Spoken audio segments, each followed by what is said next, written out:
this webinar this morning. As you know, it's on domestic abuse when home is not a safe space. So we've got some great speakers for you. This morning we have Adele Fox from OMA Women's Aid, Traza from Bernardo's NI, and we also have Kendall from the Migrant Centre NI. So I will give a proper bio for each of those speakers in a minute, but just in general to introduce what these webinars are. This is one of an initial series of 4.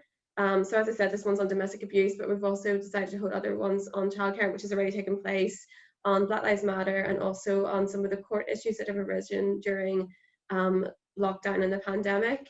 So this whole thing started really on the back of the pandemic, because it has brought so many rights issues into sort of sharper focus and has shown some of the gaps where, I mean, there were already many gaps in rights in Northern Ireland, but it's shown areas where there are huge issues, and it sort of exacerbated them even further.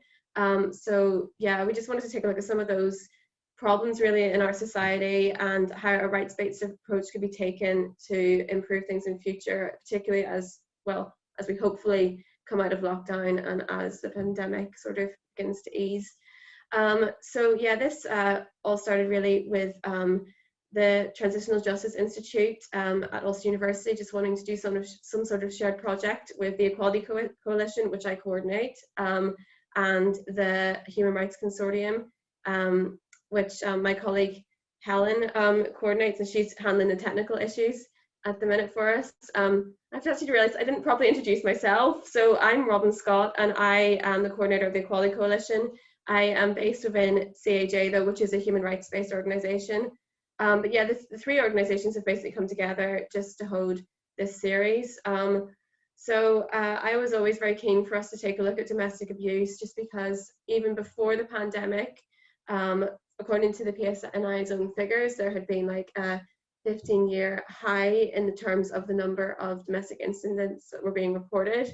And as I'm sure many of you are aware, because it's been covered extensively in the media during the pandemic, there have been like further increases, particularly when lockdown was at its most severe and people were essentially stuck in their own homes for almost all of the day. So, you know, it's something that was a massive problem before, but has really unfortunately only gotten worse. And yeah, so it's definitely something that always needed to be tackled, but even more so now. And also in Northern Ireland, we do have the Domestic Abuse and Family Proceedings Bill, which is coming through the Department of Justice. So this bill is designed to try and plug some of the holes in the current legislation around domestic abuse. And while it has been broadly greeted fairly positively, there are still some gaps probably going to be there even after the legislation, and some areas that maybe have not been tackled like totally appropriately. And that's something that a lot of organisations and groups within civil society have been sort of advocating about recently. So yeah, there's some good things happening, but yeah, I think something that still needs further tightening, particularly given the rise in domestic abuse. Anyway, I think I've probably spoken enough. So I'm just going to properly introduce our speakers now. So I'll just introduce them in the order they're going to speak. So first we have Adele Fox, and as I said, she's from OMA's Women's Aid. So she has been the senior manager there for 2 years, but she has, across her career, spent 30 years working in the voluntary and community sector on various rights-based issues for different groups. Next, we then have Traza Canavan from Bernardo's NI. So Traza is their policy and research officer. She works closely with a wide range of services delivered by Bernardo's to understand the realities that are facing children in Northern Ireland. She uses this evidence alongside Bernardo's to shape policy and to try and achieve the best outcomes for children. So Bernardo's NI is working with thousands of children and families, and this work has continued obviously throughout the pandemic. And just as an additional note, prior to working with Bernardo's, Traza also worked for the Equality Commission, so she's been working on these issues like Adele for a long time, and she was part of their policy and research team. And she worked while she was there on a number of education inequalities research projects. So yeah, another person with very wide experience. And then finally we have Kendall, I'm afraid I'm going to say her surname slightly wrong, Bosquet. I hope that wasn't too bad wrong. Sorry about that, yes. And she is the lead, she works for the Migrant Centre NI.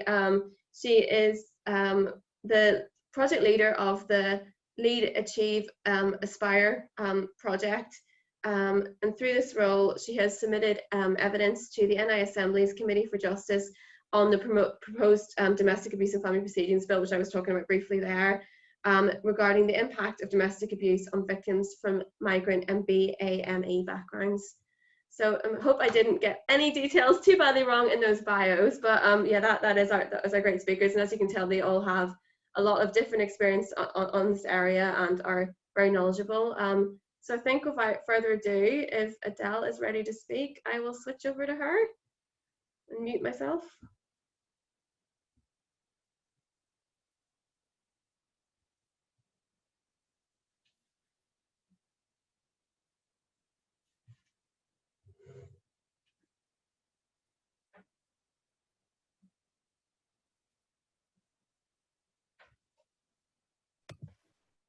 Apologies, I think I had myself muted there.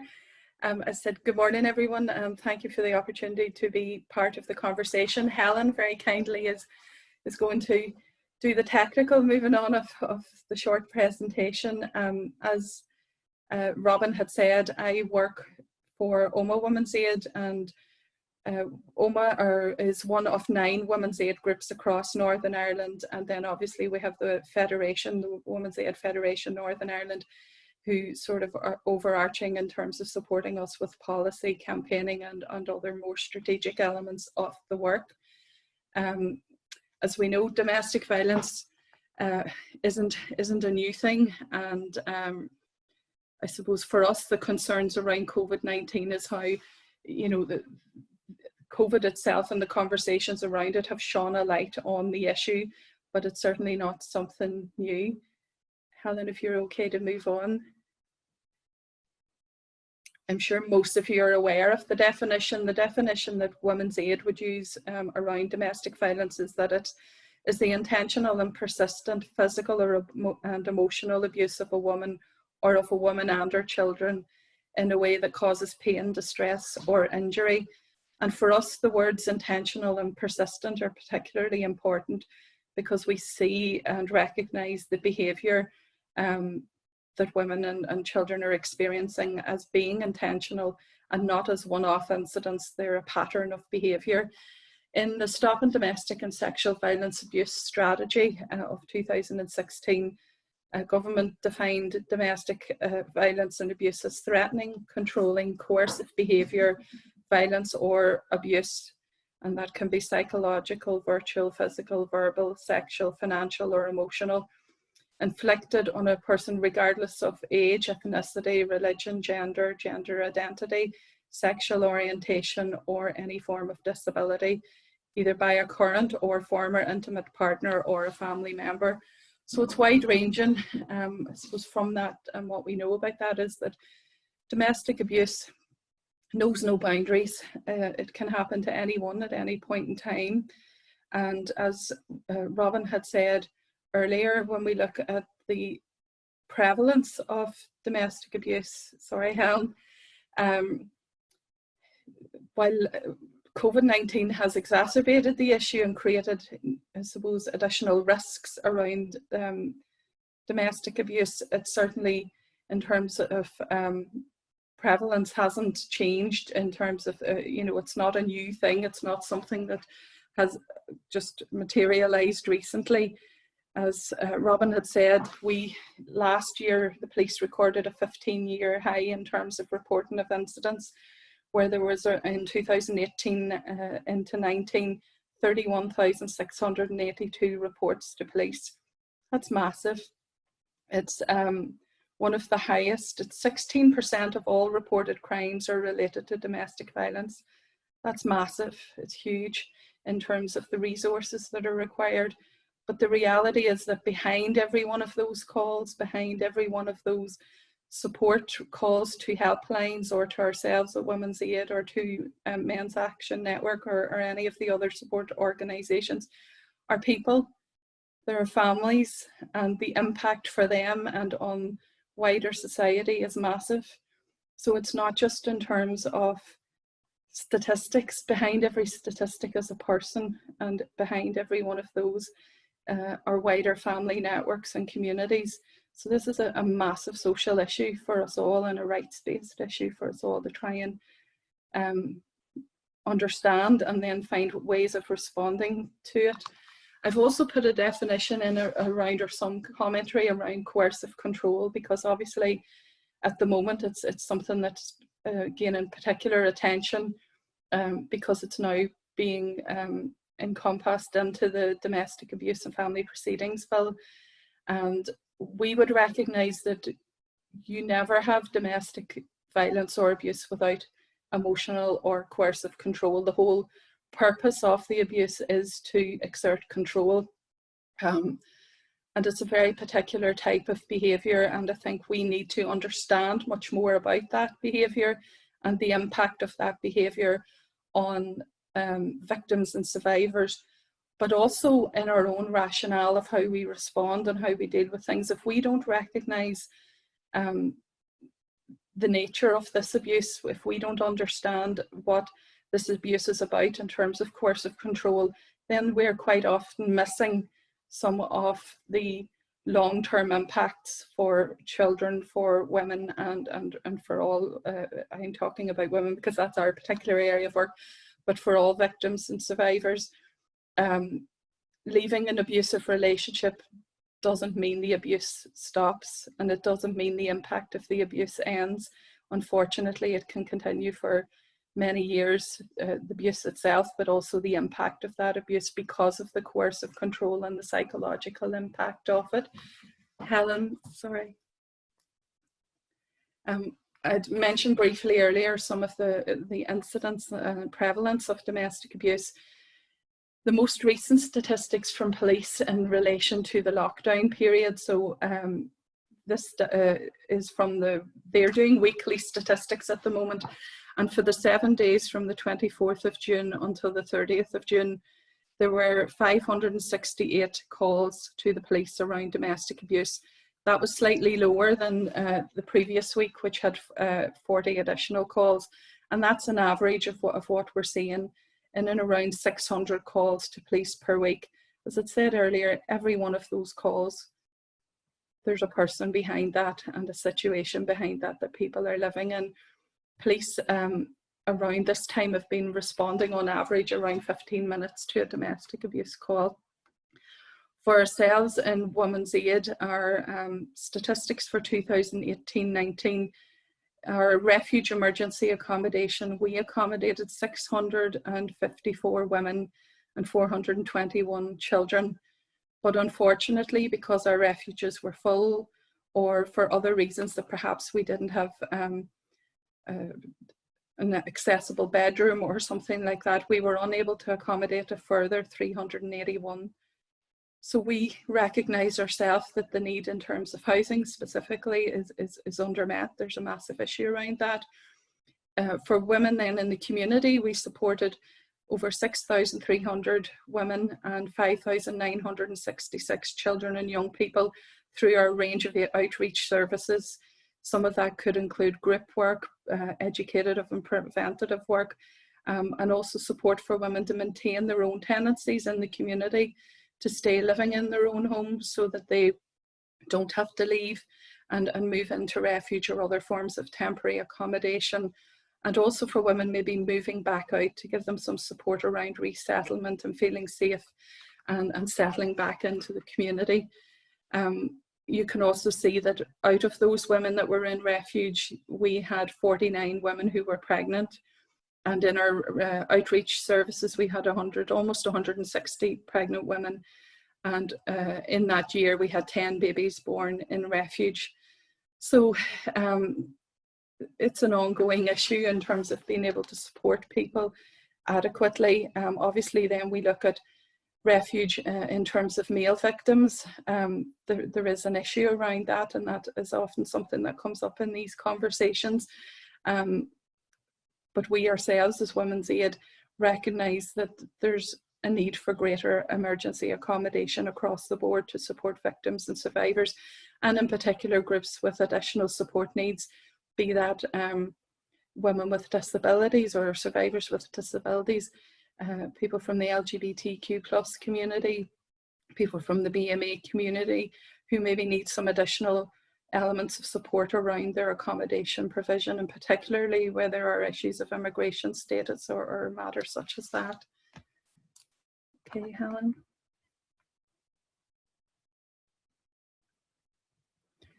COVID-19 and domestic abuse, I suppose, you know, it has definitely shone a light on the issue. As Robin had said, there's a range of rights-based issues that have pre-existed COVID-19, but COVID-19 itself, I suppose in particular the elements around lockdown and self-isolation have exacerbated some of those problems and brought them to the forefront, and particularly in relation to media awareness and debate, which can only be a good thing. For us, our concerns around domestic abuse was in terms of lockdown, then, you know, which was absolutely necessary to prevent the spread of the virus and to try and ensure public health and our own personal health and safety. But as the title of our event today says, home isn't always a safe place or space for people, and that's particularly so for survivors of domestic abuse.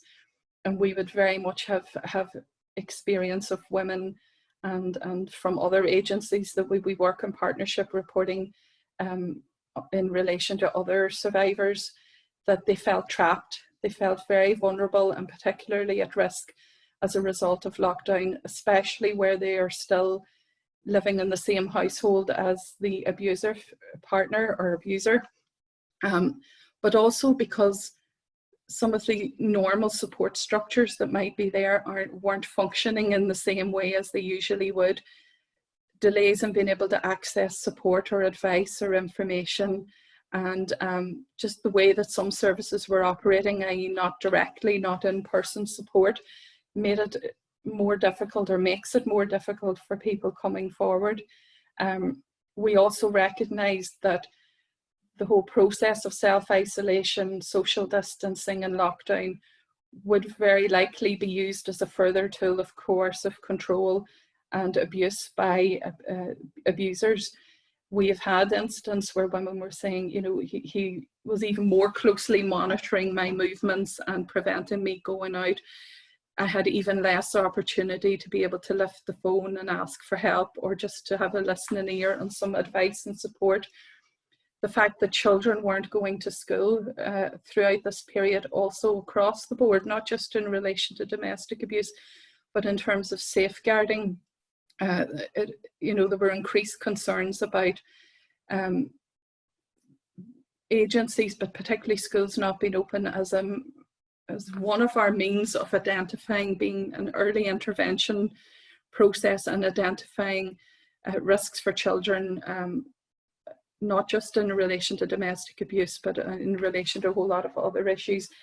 And then all of the issues that the whole community have experienced as a result of this changed way of life, challenges for families around homeschooling, financial pressures if people were unemployed, or delays in accessing benefits. Women would have been telling us that the fact we have children at home, we need more money for food, for heating, for light, for all of the practical things that families need. And all of that was increasing tensions, along with the very real fear that everyone has had around the virus and trying to look after our health and well-being. And we have seen over time increased, I suppose, support calls, and I know the same from other agencies who are working particularly with families around the impact of mental health and well-being, and just the added stress and being able to cope when, as I said, some of the support structures that might normally be available to people aren't operating in the way that they usually would. So when we add all of those issues together, we very rightly have particular concerns around the impact of domestic abuse in relation to COVID-19. And I suppose what we have seen over time is, at the beginning at lockdown, we had prepared ourselves looking at statistics internationally from other areas for a real spike in our calls for service to ourselves and to other groups working around domestic abuse. And it didn't happen, or didn't happen in the way that we thought it might. And as time has gone on, obviously we've started to see that increase. But what we've heard from people was, one, during lockdown it wasn't safe. There wasn't no opportunity to leave the home and actually access services, or even safety to make phone calls or to use online methods to get support. There were issues around that, and we're actually seeing now, as lockdown has eased and people have the ability to move about a bit more freely, we're seeing the increase in calls for support and referrals happening now. And we're also seeing or anticipating that when schools go back, we will start to see more referrals in terms of children and young people for support as well. Helen. Thank you. For us, as I said, COVID-19 has shone a particular light, but there are pre-existing issues and concerns for us when we look at the policy and practice issues around domestic abuse and some of the gaps or concerns that we might have. And yes, we're Women's Aid, and we believe we're Women's Aid for a very valid reason. One of the issues that we would see and feel needs addressed is that there's currently a lack of a statutory gender definition of domestic abuse. We of course recognise that domestic abuse affects the whole community. There, as I had said at the beginning, there are no boundaries around this. We believe that all victims and survivors of domestic abuse require robust services and holistic range of services. And we also need to understand better who are the perpetrators of abuse and what services are required to try and educate, prevent and address abuse when it does happen. But we very strongly believe that women and girls are particularly impacted in terms of the scale of abuse, and there needs to be a gender equality and justice issue around domestic violence. We feel that a gender neutral definition undermines government's obligations under international law, under several conventions, and we recognise the particular dynamics and impacts of abuse on women and girls and feel these must be recognised in terms of social policy, in terms of, and that must start with a definition of abuse and of who is impacted by abuse.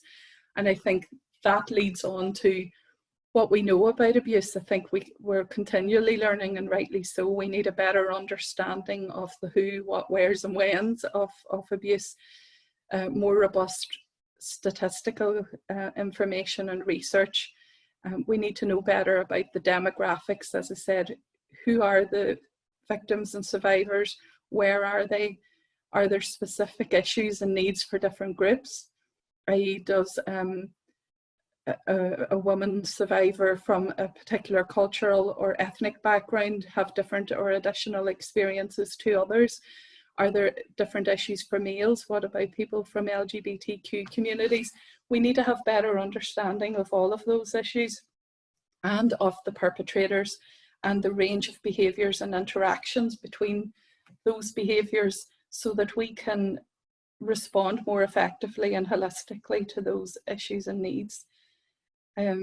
We recognise domestic abuse as having trauma-related impacts. We have, I suppose, over the last number of years, as the society looked more at what's known as ACEs, adverse childhood experiences, and domestic violence is clearly one of those. We have a better understanding now of the impact of domestic abuse on children and on their development. But we feel strongly that when we are looking at the response to domestic abuse in terms of practice, we need to be looking at trauma-informed practice so that we can work to meet the needs of victims and survivors, and understand the long-term impact, particularly of issues around coercive control. We believe that we need to look at housing. So this is not just a justice issue or a healthcare issue, it's a societal issue, and there's a range of other pieces of legislation and policy that need to be brought together, and departments need to work in a more cross-sectoral way to meet those. And when we look at housing and homelessness legislation, we feel there are gaps. England and Wales have looked at security of tenure and provision for victims and survivors of domestic violence when they're exiting abusive relationships. We recognise that domestic violence creates homelessness, and from some research undertaken by St Mungo's homelessness charity in England, they in that piece of research identified that out of their homeless population in their services, 30% of women who were homeless as a direct result of domestic violence. So we need, again, as I say, to look at further research around those types of issues, but we also need to look at housing policy and legislation to ensure more security of tenure. And also, as we've seen earlier in my statistics, we were unable to accommodate just over 380 women. Where did those women and children go? They obviously needed emergency support, and that provision needs to be looked at. Welfare policies, as was briefly discussed before we started the discussion, welfare reform and the cumulative effect of welfare reform and austerity has undoubtedly impacted women more adversely than other groups, and particularly where they're lone parent households. You know, the issues around some of the welfare reform policy has been an issue, and where there's domestic abuse, and particularly in relation to women where there's insecure immigration status, where there's no recourse to public funds, they force women to stay. Those policies force women to make decisions about whether they can leave abusive situations because of those financial pressures. So women will often, housing and welfare and financial support are key in terms of safety planning and being able to take yourself out of an abusive relationship. Because if those basic protections aren't there, that safety net is not there, women will be left with no choice in some ways other than stay in very unsafe, unhealthy situations, because what is their alternative? For some women, particularly migrant survivors, that can often mean destitution, because there is sometimes no welfare or social protection for them. So we would include the need for reforms to ensure BME and migrant survivors have equal access to protection and support as all other groups.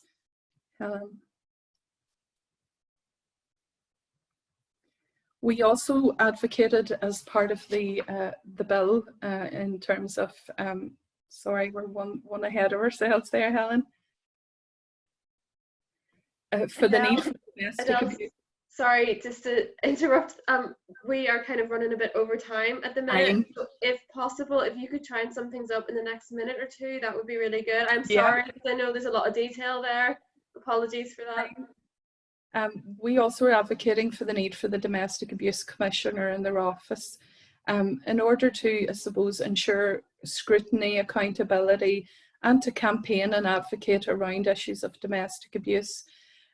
We believe there needs to be a review and reform of the family court and child contact system. It creates particular problems in terms of potential ongoing risk to children and the non-abusive parent. Stalking legislation. We recognise that stalking is particularly prevalent in terms of female victims, and that there is a strong link between domestic abuse, coercive control, and stalking. And there's quite a bit of research to back that up. We need to have a review of the current laws on fatal and non-fatal strangulation. It's a very particular form of assault with very particular risks associated to it, and it is also highly predictive of future homicides. So when we look at the number of people who die as a result of domestic violence or as a result of strangulation, previous assaults around strangulation is a real indicator of future homicide. And then we need to look at safeguarding of children and young people to include issues such as Operation Encompass, where schools are informed within 24 hours of a domestic violence incident in the family as part of a safeguarding measure. Sorry, Helen, and just very briefly, final slide. in terms of the bill itself, you could do a whole session on that alone, as we've had before. But I think some of the key issues around that is around the funding and resourcing of the bill to ensure that there's adequate training for police, legal professionals, the judiciary, social services and other support agencies, that there are proper resources and powers to deal with the abuse when it happens. We really need to look at, currently we have domestic violence protection orders, and they're complicated. There's a range of orders that need to be applied for, and to have a more streamlined and combine the strongest elements, as was said by Victoria Atkins, of the existing orders would be beneficial to everybody. It also, I suppose, the other detriment or the other barrier is around the cost of the order, cost to the police, but also in terms of private law, the cost in applying for some of the orders for victims themselves is a barrier.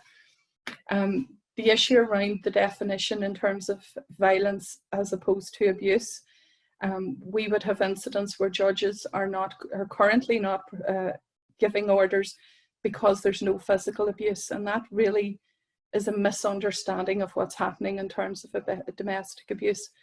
Physical violence isn't always there, but that doesn't mean that there's not significant risk for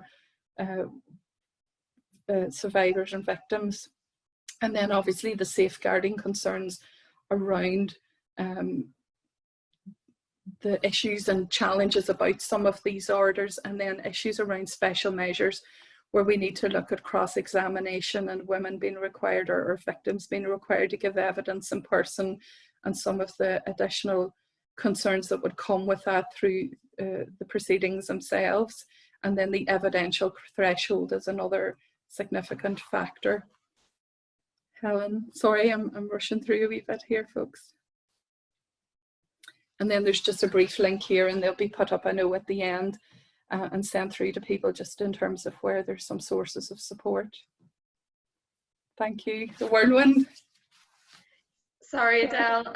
We've already had a question asking if the slides can be shared. So if you're okay with that, then we can definitely get those to people. I'm really, really sorry about having to cut that short. It's just that it's the nature of the format of this. But that was brilliant, and we've already had a few comments as well, just saying how helpful it was. So, like, and for me as well, like, thank you so much. It was just a great summary. So yeah, I think now we'll kind of keep questions to the end, so we should probably move on to Traza as long as she's ready to go. Yes. Brilliant. Grand. So I think Adele has just given a really fantastic overview there and gone into a lot of detail. So I'm going to look at the specific issues when it comes to children and domestic abuse. So I'm going to cover three main areas. The first is that we will want children to be recognised as victims of domestic abuse.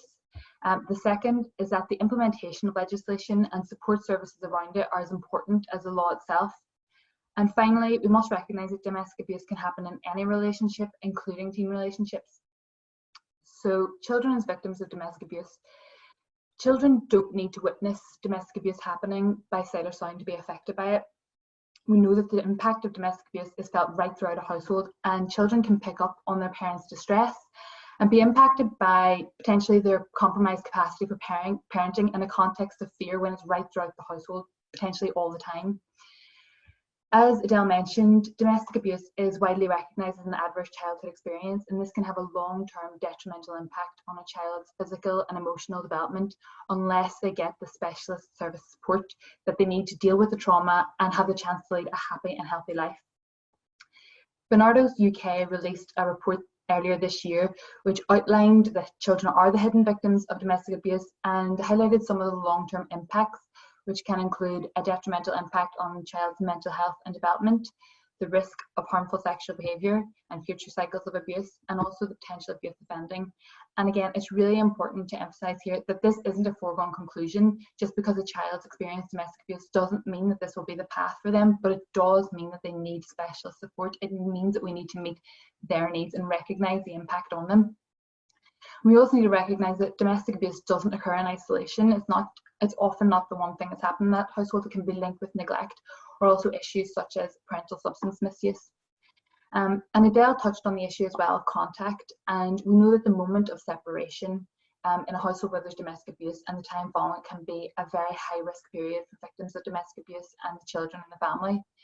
And this is something that we've spoken to our family resource centres about, and they said that families need a very high level of support during this time, and that in the cases of post-separation abuse that they deal with, a third of those involve child contact issues. And then even going beyond that moment of separation and the immediate impact, we're looking at contact visits. And again, I think Adele mentioned this, that contact can often be used as a means of continuing a pattern of abuse or exerting control. And sometimes when we talk about contact with children, it's talked about as a universally positive experience, a good thing for children to have contact with their parents, but that's not always the case, and we need to be really mindful of that, because if it is continuing abuse or exerting further control and manipulating, then those contact visits can become really stressful and potentially traumatic experience for children, and this can continue to impact on the child's life, including their mental health, capacity to engage in education, and all of the other issues that I've mentioned. So that's something that we really need to see considered whenever we talk about how we shape those contact visits, but also with the judiciary and handing down contact orders, is that always the most appropriate thing for that family?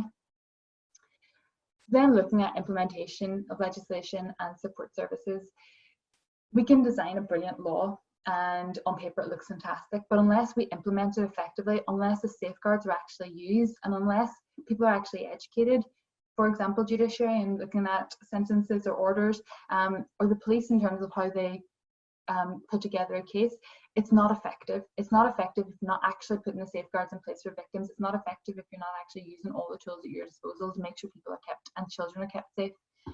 And further to that, we can't just have legislation and prosecutions. We need to make sure that there are support services, statutory support services, and these support services need to consider the needs of children and the trauma they've experienced. And another aspect of that is also that we need specialist early intervention support available to young people who exhibit abusive behaviours in order to break the cycle of abuse before adulthood. So when we talk about young people who abuse others, we know that those young people have often already suffered abuse and trauma in their own childhood. And at Bernardo's, we strongly believe that children who display harmful sexual behaviour should be treated as children first and foremost, before we begin to have any other discussion. The support services that they receive have to be child-centred and trauma-informed and designed to support and protect those young people so they're not criminalised. As a society, we need to develop a greater understanding of why children offend in this way, including recognition of the impact of trauma and ACEs on the development of this behaviour, so that we can prevent the escalation of behaviour and also prevent any future victims. However, we would say we also need to recognise and respond to the harm that has been caused. And finally, when we look at legislation and when it's rolled out, there's often a public awareness campaign to go alongside that.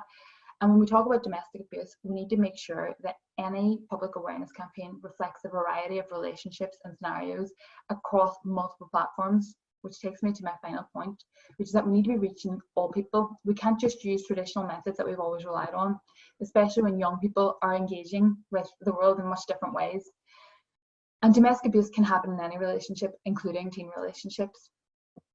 The patterns and impact of domestic abuse are reflected in many relationships, regardless of the age of the people in the relationship or the nature of the relationship itself.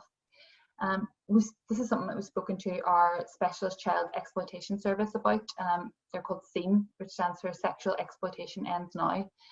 And they said that many instances of grooming that they deal with would fall under the definition of domestic abuse and coercive control. However, when they're talking to the young person and they're helping them understand or process the trauma that they've experienced, the young people don't feel that they fit that picture of domestic abuse. They say they don't see themselves in this conversation around domestic abuse. They don't share a family home, they don't share finances, they don't have a life as that with the perpetrators. So they don't consider themselves to have experienced domestic abuse, and it can be really difficult to get them to recognise and accept that. And even when they do, they can often be more isolated from help and lack awareness of support available due to their age. It's not something maybe that their peers are going to recognise or be able to direct them towards. And we've even had, I mean, we know the fantastic work that Women's Aid do, but young girls saying, but I'm a girl, I can't go to Women's Aid. And we need to make sure that they understand that that support is there for them too. And that whenever we're talking about domestic abuse, we're not talking about a stereotypical relationship, because that's not what's happening here. So as part of that, what's really important here is RSE, Relationships and Sexuality Education. In Northern Ireland, RSE is a postcode lottery. We know that one school could be providing fantastic RSE, talking about healthy relationships and mental health, resilience, all these different issues that we'd love to see covered in RSE, and then down the street, it's covering none of that. But as long as they have an RSE policy, the box is ticked. So we'd really love to see consistent, well-informed RSE in schools as part of the core curriculum that has mandatory components that cover areas such as healthy relationships, mental health, well-being and resilience, because this could play a vital role in educating young people about what those relationships look like and what they can expect as a young person in a relationship, and what are the red flags that they need to be looking out for. A whole school approach to well-informed RSE would be invaluable in challenging the myths and stereotypes from a young age, so we aren't carrying these into adulthood. And then finally, just to touch upon the issue of COVID-19, as Adele mentioned, we were very concerned at the start of the pandemic that the impact of COVID-19 on domestic abuse would mean that it would escalate, and schools are closed. Children aren't going to their GP, children aren't seeing social workers as much as they used to before, and so places where these issues would have been picked up and directed to support, they aren't open anymore, and at Bernardo's we are concerned about that. And we recently released a report called New Term, New Challenges, New Opportunities, looking at the return to education for children and young people and the impact on their mental health. And I'll provide some links to some of the things I've discussed here in the chat, but this really looks at that issue of the lack of face-to-face direct contact and teachers saying we aren't able to provide the support that we really want to provide for our children. So we make a number of recommendations, and the first one is that we need to prioritise mental health and well-being in education in schools, and we need to fund it, and that teachers need to get that communication clearly and directly. So I think Helen's going to put up my one and only slide, which is just to recap for you guys what I've covered. And yeah, so it's just to say that we need to recognise children as victims of domestic abuse. The implementation of legislation and support services are as important as the law itself, and that we need to recognise that domestic abuse can happen in any relationship, including teen relationships. And that's my email address there at the bottom. Feel free to get in touch with us. I'm happy for you to share this slide. And you'll be able to see some of our stuff on Twitter around the report that we recently released. And as I said, I'll provide some links in the chat to some of those documents. That's me. That's brilliant. Thank you so much, Traza. That was really informative as well. Yeah, and great that we can share that slide to people. So yeah, last but not least then, Kendall, if you're ready to speak, let's go. Yeah, thank you so much for having me to speak today.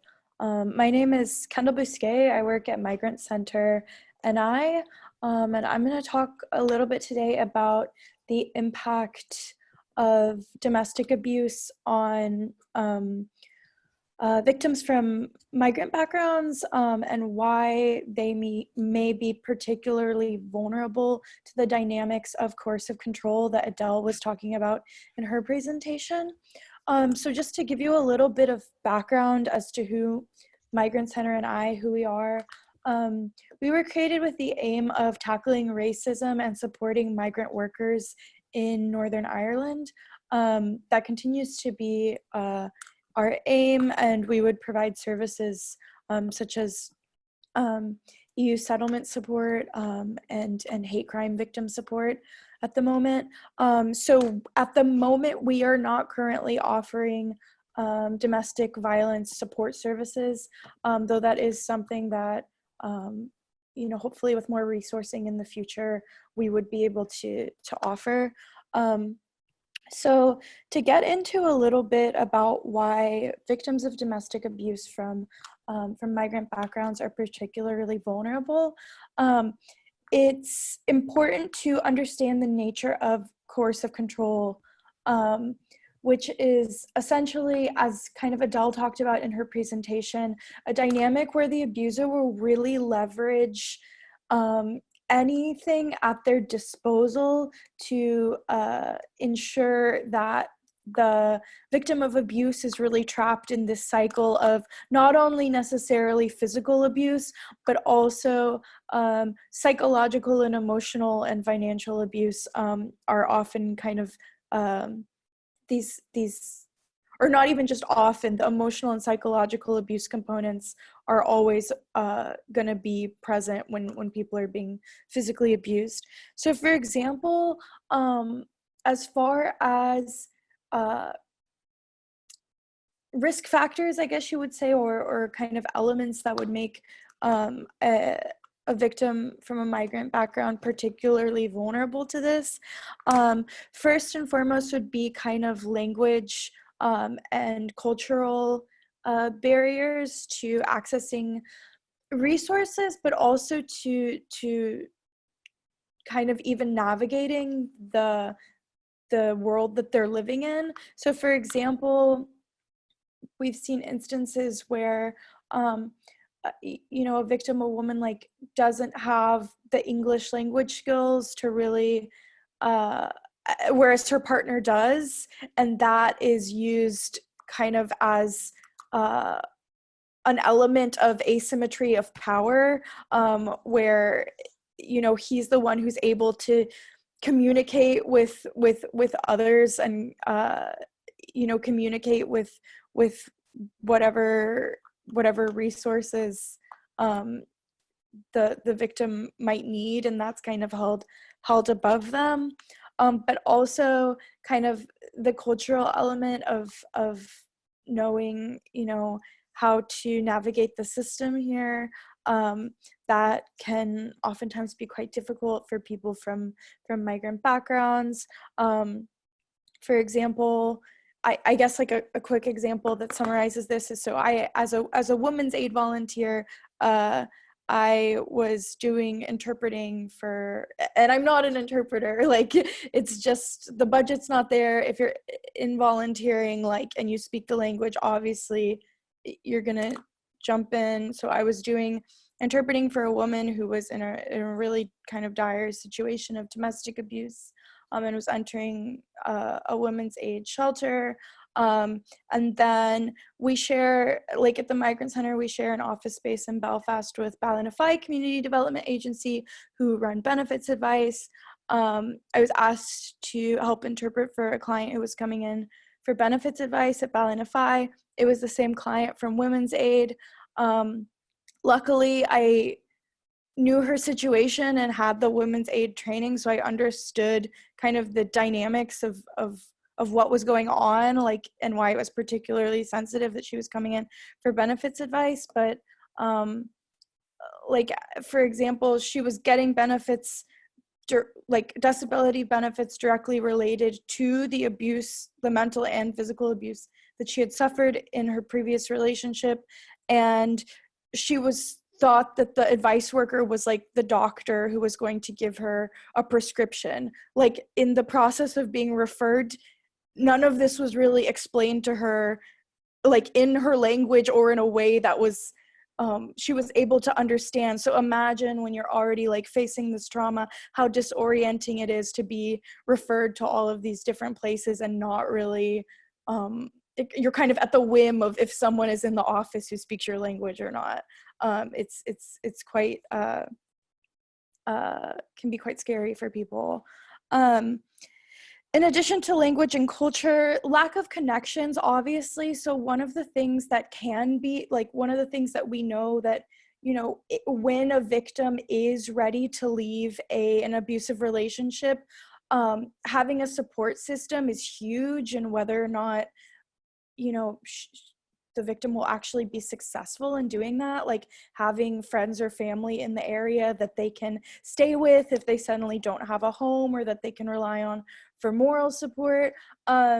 If you are basically cut off from your close support network because they're in another country, obviously that level of isolation abusers will use to their advantage in order to leverage coercive control. Immigration status is a big one. So if a victim is concerned that they will risk deportation, if they, for example, are on a spousal visa and their spouse is abusing them, these are all things that, you know, like when someone is in an abusive relationship, they're constantly doing these risk kind of benefit calculations of, okay, what can I do to protect myself without disrupting my situation so much that I maybe am at an even greater risk than if I were to leave the situation. So immigration status is a huge part of that. And then also, this is true for all victims of domestic abuse, particularly, you know, there's the gender dynamic of particularly women who are experiencing domestic abuse, and certainly is oftentimes exacerbated for migrant victims and migrant women, which is the financial aspect of coercive control. If somebody is already in a financially precarious situation, this is the single greatest factor in whether someone will ultimately kind of be successful in leaving an abusive relationship, is if they have a level of financial security and financial independence from their abuser. So oftentimes, you know, migrant women might be at particular risk with regard to the financial situation. And also, of course, there are issues generally for anybody with the way that public funds and like universal credit and the relationship between that and domestic abuse, insofar as, you know, universal credit is one account, oftentimes in the man's name, and this, you know, there's been writing from Women's Aid and others on how this is particularly dangerous for victims of domestic abuse, but also with migrant women, with asylum seekers, for example, if there are questions about access to public funds, to benefits, that's just one more a kind of element of what might keep a victim in an abusive relationship, or that might be leveraged against them as part of coercive control. So I know we're kind of short on time here, so I'll answer any questions that people have, but I just want to reiterate that we did give oral evidence to I should just want to state that we did give oral evidence to the Committee for Justice in the NI Assembly regarding the proposed domestic abuse and family proceedings legislation. And the point that I want to drive home is that, I guess, kind of a two-pronged approach of, one is that if women do interface, or if victims do interface with the criminal justice system, there are going to be questions for migrant women, for BME women, for people who are particularly vulnerable in other ways, for example, LGBT women, disabled women, where accessing you know, support from the PSNI or from the criminal justice system is going to be that much harder for victims from these groups. And we've seen this, and this is why there's a victim support program, for example, with hate crime. And so there needs to be really coordinated, you know, outreach to these groups and actual support for these groups insofar as they do interface with the criminal justice system. But you know, most victims of abuse will not ever interface with the criminal justice system. And so if that's the case, there needs to be a really strong economic justice paradigm where resources are properly funded for the organizations that support victims of domestic abuse, that women or victims of domestic abuse who need to access public housing, who need to access benefits, are able to do so, you know, to the level of need that they actually have. I really want to echo what Adele said about the devastating impact of austerity on victims of domestic abuse in particular, and that you know, the best legislation on the books and the best kind of, even if the criminal justice system was perfectly, you know, set up so that, you know, women were actually taking their abusers to court or seeking some kind of criminal justice response to abuse, it would be for naught if there was not adequate resourcing to support those women, as well as the ones who will never, you know, talk to the cops or go to court, because that's the reality for a lot of people. Yeah, I would say, just as far as recommendations that we made to them, first would be that they're, you know, at every level, a codified information sharing ban with the Home Office in terms of not sharing the immigration status of anyone who comes forward at any level regarding domestic abuse, and also to look at, you know, I think really great work is being done by the Migrant Center, by the Rainbow Project, by Leonard Chester, by Victim Support, in terms of currently supporting victims from vulnerable groups who experience hate crime. So not to copy and paste that kind of model, but to look to it as the potential of having an additional level of support within the criminal justice system, in partnership with organizations who are equipped to address the particular needs of victims from these vulnerable groups, to make sure that, you know, people aren't, the criminal justice system is difficult and scary to navigate as it is, much less if somebody is coming from a background that is makes it more difficult for them to access these resources. So yeah, thanks. I look forward to answering any questions people might have. That was great, particularly the resourcing issue. Yeah, I mean, that's a huge problem in many sectors, but like particularly when it's stuff like domestic abuse, it's just shocking that there isn't an adequate level of funding. So I'm aware that we've run a bit over time here, but if there are any questions, like we could still take 5 minutes now at the end here. Helen's been monitoring the chat box for me. Helen, has there been any questions raised so far? That's my questions. Just want to check with Adele whether you're happy to share the slides, and I can do that. And also, I see Aisling has talked about there's a workshop, LGBTQ domestic abuse, tomorrow at 12 noon from Rainbow Project Care Friend Here and I. You can register with advocacy at rainbow-project.org. It's in the chat box, the address there. So just to highlight that. Great. So I guess last chance to ask any questions in the chat box, but otherwise I think because we have already run to time anyway, we can probably wrap up. So yeah, I can see in the chat box quite a lot of positive feedback for the speakers though, so that's great. Like for me, like I learned a lot as well. So yeah, just thanks to everybody really. So yeah, Helen, if that's okay with you, I guess we could maybe wrap up now then.